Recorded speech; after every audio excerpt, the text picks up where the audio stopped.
Doctor মহানামৃত ব্রহ্মচারী প্রণীত শ্রীমদ্ ভাগবতমের দশম স্কন্ধের ফেলালভ নামক যে ব্যাখ্যা তিনি করেছেন, সেই ব্যাখ্যার আজকে পঞ্চদশ অধ্যায় পাঠ করব। আজকের বিষয় ধেনুকাসুর বধ।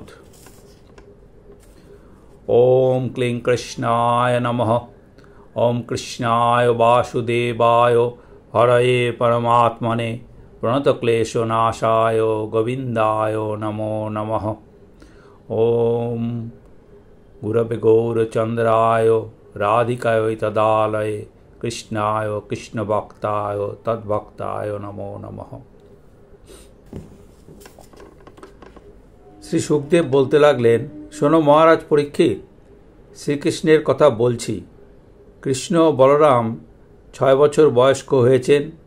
তারা এখন গো পালন যোগ্য হয়েছেন। এতদিন তারা বাছুর লয়ে বনে যেতেন।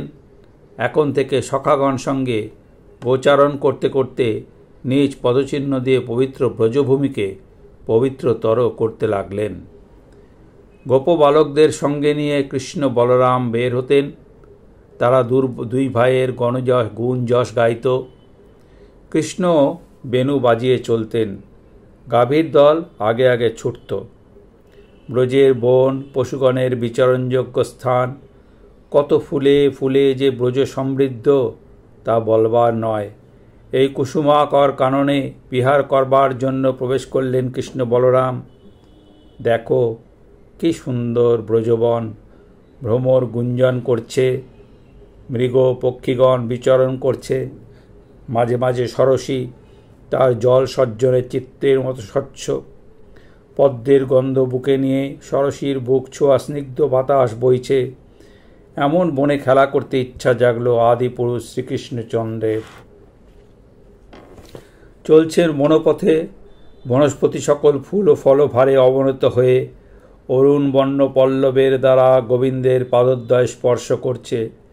এসব দেখে বিস্মিত হয়ে ভগবান মুকুন্দ অগ্রজদেবকে বললেন, হে দেববর, দেখুন বৃক্ষগণ শিখাগ্র ভাগে ফল ফুল উপহার নিয়ে যেন আপনার দেব পূজিত পাদপদ্মে প্রণাম করছে।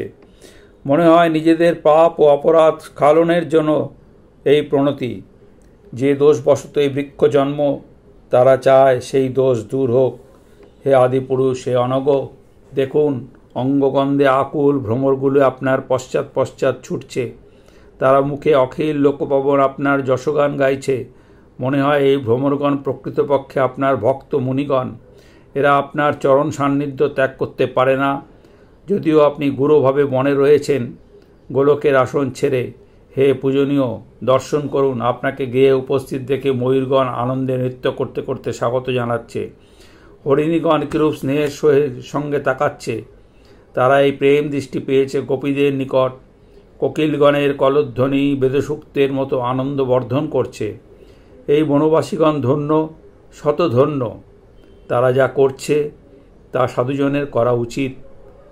আজ ধরণী ধন্যা, তৃণলতাগুলিও আপনার শ্রীপদস্পর্শে ধন্য। লতা পুষ্প সকল আপনার শ্রীনখের স্পর্শে। নদী পর্বত পশুপক্ষী আপনার কারুণ্যপূর্ণ দৃষ্টি লাভে কৃতার্থ।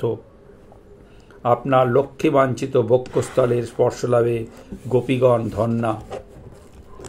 শ্রী বৃন্দাবন ধামের প্রতিপ্রীত হয়ে শ্রীকৃষ্ণ বয়স্যগণের সঙ্গে হৃষ্টচিত্তে গোবর্ধনের নিকট মানসগঙ্গা প্রভৃতি নদীতটে ক্রীড়া বিহার করতে লাগলেন। গোবিন্দের বনবিহারের বর্ণনা করে শুনুন। অঙ্গগন্ধে অন্ধ ভ্রমরকুল গুঞ্জন করছে। তার সঙ্গে স্বর মিলিয়ে কৃষ্ণ বলরাম গান গাইছেন। সেই গান শুনে গোপবালকগণ শ্রীকৃষ্ণের যশগান গাইছে। কতদূর চলতে চলতে কৃষ্ণ শুকপক্ষীর কলরব শুনতে পেলেন। তখন তিনিও শুকপক্ষীর মতো কলরব করতে করতে চললেন। কোকিলের কুজন শুনে তিনিও কোকিলের মতো কুহু কুহু করে ডাকতে লাগলেন। পুনরায় চলতে চলতে কতক দূরে তিনি কলহংসগণের মধুর ধ্বনি শুনে তাদের ধ্বনির অনুকরণ করতে লাগলেন।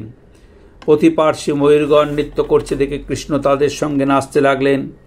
এ দেখে সখাগণ হেসে অস্থির। যে সকল গাভী দূরে চলে গিয়েছে, শ্রীকৃষ্ণ তাদের ডাকতে লাগলেন নাম ধরে। অতি স্নেহে স্বরটি করলেন মেঘগম্ভীর। শ্রীকৃষ্ণের অপূর্ব কণ্ঠধ্বনি শুনে গাভীদেরও আনন্দ, সখাদেরও উল্লাস। বনের মধ্যে চকর ডাকছে, বক ডাকছে, ভারুই পাখি ডাকছে, ময়ূরী ডাকছে। এদের ডাক শুনে প্রত্যেকের ডাকের অনুকরণ করে শ্রীকৃষ্ণ ডাকতে লাগলেন। সখাগণও সঙ্গে যোগ দিল। ওই বনে সিংহ ব্যাঘ্রও আছে। হঠাৎ তাহাদের ভয়ঙ্কর ডাক কানে আসলে শ্রীকৃষ্ণ অত্যন্ত ভয়াতুরের মতো হচ্ছেন। বয়স্যগণ সেরূপ ভীত হয়ে পলায়ন পর হচ্ছেন। খেলা করতে করতে দাদা বলাই ক্লান্ত হয়ে সখাগণের কোলে মাথা রেখে শুয়ে পড়েছেন। শ্রীকৃষ্ণ ছুটে এসে দাদার পদসেবা করছেন, বাতাস দিয়ে শ্রম দূর করছেন। সখাগণ একত্রিত হয়ে নাচছে, গাইছে, লাফালাফি করছে, আবার মাথায় মাথা ঠেকিয়ে যুদ্ধ করছে। কৃষ্ণ বলরাম হাত ধরাধরি করে হাসছেন আর সাবাস সাবাস বলে তাদের পিঠে হাত দিয়ে প্রশংসা করছেন। আবার বালকদের সঙ্গে শ্রীকৃষ্ণের মল্লযুদ্ধ লেগে গেল। অল্প পরেই ক্লান্ত হয়ে পড়লেন শ্রীকৃষ্ণ। বয়স্যগণ বৃক্ষ ছায়ায় পাতার শয্যাবৎ পাতল। এক সখার কোলে মাথা রেখে শুয়ে পড়লেন যশোদানন্দন। কোনো কোনো সখা তখন পাদ সংবাহন করতে লাগলো, কেউ বা ব্যজন নিয়ে বিজন করতে লাগলো। কৃষ্ণের সখাগণ কি সুন্দর, নির্মল, নিষ্পাপ প্রিয় কৃষ্ণকে আনন্দ দেবার জন্য তখন কেউ কেউ শয়নকালোচিত মনোহর তান লয়যুক্ত গান মধুর স্বরে গাইতে লাগলেন। তাদের চিত্ত শ্রীকৃষ্ণ স্নেহে সর্বদাই সিক্ত, তাই তাদের কণ্ঠের গান অতি মনজ্ঞ। ভগবান নিজ মায়া বলে এইরূপে গূঢ় স্বভাব হয়েও কার্যে গোপবালকদের অনুকরণ করতে থাকেন। লক্ষ্মী যাহার চরণ সেবা করেন, তিনি গ্রাম্য বন্ধুদের সঙ্গে গ্রাম্য ব্যক্তির মতো খেলা করছেন। সর্বদা নিজ ঈশ্বরত্ব অবহিত করলেও মাঝে মাঝে তার ঈশ্বরের মতো কর্ম প্রকাশ হয়ে পড়ে। একদিন খেলা করতে করতে রামকৃষ্ণের সখা শ্রীরাম, সুবল ও স্তোক কৃষ্ণ প্রভৃতি গোপবালকগণ খুব প্রেমের সঙ্গে বললেন, হে শক্তিশালী রাম, হে দুষ্ট দমনকারী কৃষ্ণ, এখান থেকে অল্প দূরে তালবন আছে, বহু তাল বৃক্ষ আছে, অনেক ফল ফলেছে ও মাটিতে পড়ে আছে। দুরাত্মা ধেনুকাসুর সেই তালবন অবরুদ্ধ করে রেখেছে। অসুরটা খুবই শক্তিশালী, চেহারাও ভয়ানক, গর্ধবের মতো। আবার একাকীও থাকে না, নিজের মতো বলবান অন্যান্য জ্ঞাতিবর্গের সঙ্গে বাস করে। সেই নরমাংসভোজী অসুরের ভয় সকলে ভীত। কেউ সে বনের সুগন্ধি তালফল আনতে যায় না। ধেনুকাসুরের ভয়ে সেই বনে কোনো পশুপক্ষীও থাকে না। এখন হতে সেই তাল ফলের সুগন্ধ এখন পাওয়া যাচ্ছে, গন্ধে আমাদেরও লোভ লেগেছে। হে কৃষ্ণ, তুমি আমাদের সেই ফল খেতে দাও, সেটা খেতে আমাদের খুবই ইচ্ছা।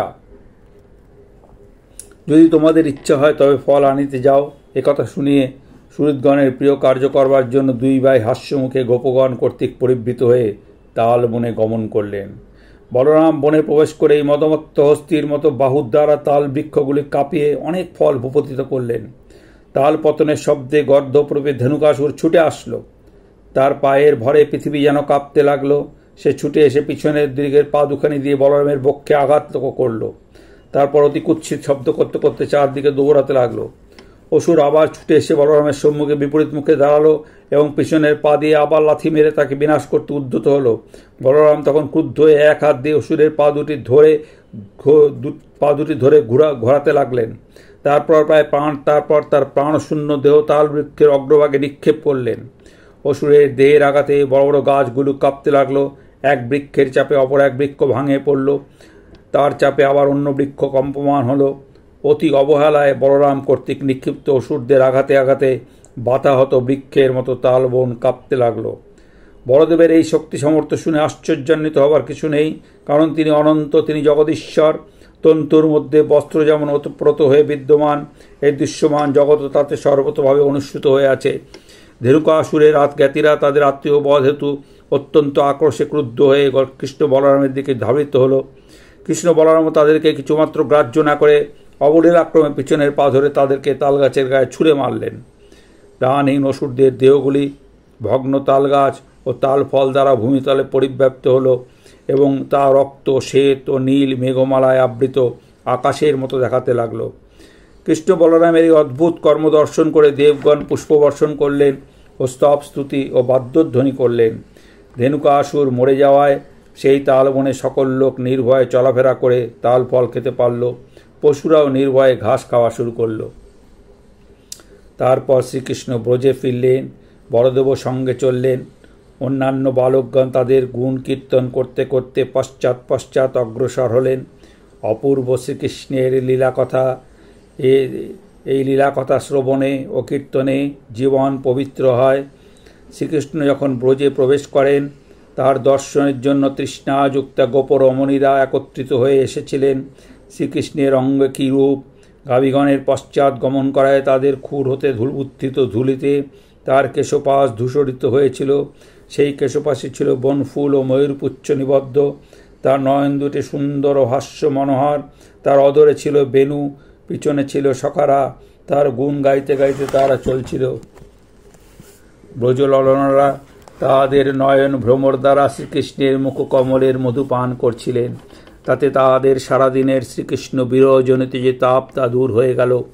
আবার শ্রীকৃষ্ণ ব্রজগোপীদের লজ্জাযুক্ত বিনয়, কোমল হাস্য ও মধুর কটাক্ষযুক্ত দৃষ্টি দেখতে দেখতে উত্তরগোষ্ঠ থেকে গৃহে ফিরলেন। কৃষ্ণ দর্শনে যেমন গোপীর আনন্দ, গোপী দর্শনে সেরূপ কৃষ্ণের আনন্দ। পুত্রবৎসলা যশোদা ও রোহিণী পুত্রোদ্বয়ের ইচ্ছানুরূপ ও সন্ধ্যা সময় অনুরূপ ভোজ্য প্রস্তুত করলেন। শরীর মার্জন ও স্নানাদি দ্বারা দুই ভাইয়ের পথশ্রম দূর করলেন। তারপর তারা মনোহর বস্ত্র দিব্য মাল্য চন্দনে ভূষিত হলেন। জননী যশোদা ও রোহিণী কর্তৃক প্রস্তুত সুস্বাদু অন্নাদি আহারান্তে তাম্বুলাদি মুখে দিয়ে উত্তম শয্যায় শয়ন করত দুইজনে নিদ্রিত হলেন। অতঃপর কালী ও মক্ষণ লীলার সূচনা করছেন। এইভাবে ব্রজ বিচরণ করতে করতে একদিন শ্রীকৃষ্ণ সখাগণ সঙ্গে যমুনায় গমন করলেন।